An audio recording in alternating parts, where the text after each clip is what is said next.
मैं आश्रम नहीं जाना चाहती। हार्ट टचिंग स्टोरी, हिंदी कहानी।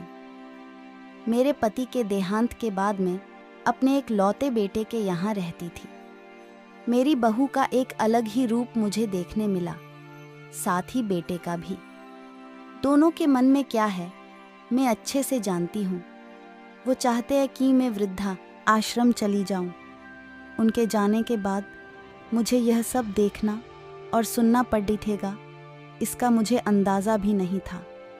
पर मैं मन मानकर अपने बेटे और बहू की बातें सुनकर भी यहाँ रहती हूँ, क्योंकि मुझे मेरे पोते और पोती दिखाई देते हैं। उनकी झलक पाकर मुझे सुकून मिलता है। घर के बाहर एक टिन की झोपड़ी में रहती हूँ। मेरी बहू को कोई दिक्कत नहीं हो, इसलिए मैं घर के बाहर रहती हूँ। बेटे ने थोड़ी मेहरबानी की है तो ऊपर टिन की चादर लगवा दी है। समय समय पर थोड़ा राशन दे देता है तो मैं अपना बनाकर खा लेती हूँ। मैंने अपने बेटे को कह दिया है कि मेरी वजह से उन दोनों को कोई प्रॉब्लम नहीं होगी। बस मुझे यही रहने दे, इसी घर में मुझे मर जाने दे। मैं बस यही चाहती हूँ। मैं अपने आप को खुशकिस्मत समझती हूँ कि मेरे बेटे और बहू कम से कम मेरे लिए इतना तो कर रहे हैं। मेरा बेटा सुबह 9 बजे नौकरी जाता है और बच्चे भी उसी समय स्कूल जाते हैं। फिर शाम को 6 बजे मेरा बेटा वापस आता है। बच्चे 3 बजे आते हैं। उन्हें आते जाते निकलते देख मुझे बड़ा सुकून मिलता है। फिर शाम को 6 बजे मेरे पति के दोस्त जब कई दिनों बाद आए। मेरे पति के दोस्त थे, उनकी पत्नी का भी स्वर्गवास हो गया है। उस समय पर वो हमारे घर पर आया करते थे। उनसे हमारे अच्छे रिश्ते थे।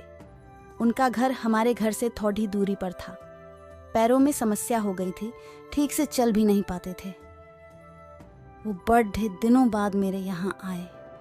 मुझे उन्हें देखकर अच्छा लगा। उनका हाल भी मेरी तरह ही था। बच्चे अब उनसे भी परेशान थे। आकर मेरे पास अपना दुखड़ा रोते थे और उन दिनों को याद करते थे। बुढ़ापा हम जैसों को बहुत रुलाता है। उनकी पत्नी का स्वर्गवास हो गया था और उन्हें चलने उठने में समस्या थी। उन्हें देखकर अच्छा लगा। उनका हाल भी मेरी तरह ही था। बच्चे अब उनसे भी परेशान थे। आकर मेरे पास अपना दुखड़ा रोते थे और उन दिनों को याद करते थे। बुढ़ापा हम जैसों को बहुत रुलाता है। उनकी पत्नी का स्वर्गवास हो गया था और उन्हें चलने उठने में समस्या थी। बहू ने खाना नहीं दिया। मेरी बहू ने मुझे और उन्हें खाना खाते देख लिया। वो कुछ भी ना बोली। ऐसे ही वो यहाँ 2-3 बार आए। जब भी वो आते मैं उन्हें खाना खिलाती। फिर उनके जाने के बाद जब मेरा बेटा आया तो बहू कहती है कि तुम्हारी माँ कितनी बेशर्म है, पता नहीं किस किस को आजकल बुलाकर खाना खिला रही है। बड़ी मुश्किल से कमाया जाता है और ये लुटाने में लगी। इनका राशन बंद करो, कुछ दिन भूखी रहेगी तो अक्ल ठिकाने आएगी। मैंने कहा कि मैं अपने हिस्से का उन्हें खिलाती हूँ, तुम्हारे पिता के पुराने मित्र है।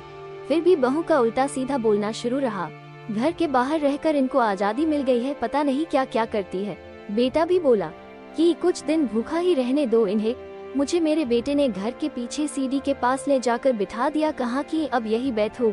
मेरे तो अब आंसू भी सूख गए थे। अगले दिन मुझे खाना नहीं मिला। मेरे टिन के उस छोटे से कमरे को बहू ने तोड़ दिया। तब मुझे लगा कि अब मैं गलत कर रही हूँ। 1 दिन पूरा भूखा रहने के बाद मैंने सोचा कि मैं गलत कर रही हूँ। मुझे अब अपने बेटे के यहाँ नहीं रहना चाहिए और शायद गलती भी मेरी ही है। मेरी ही परवरिश में कोई कमी रही है, तभी तो ये परिणाम आया। अगली सुबह मैंने अपने बेटे को कहा कि मुझे वृद्धा आश्रम छोड़, अब मैं तुम दोनों को ज्यादा परेशान नहीं करना चाहती। बहू ने कहा कि एक दिन भूखी रही तो अक्ल ठिकाने आ गई ना। बेटे के चेहरे पर भी अजीब सी खुशी थी, जल्दी से तैयार हो गया मुझे छोड़ने के लिए।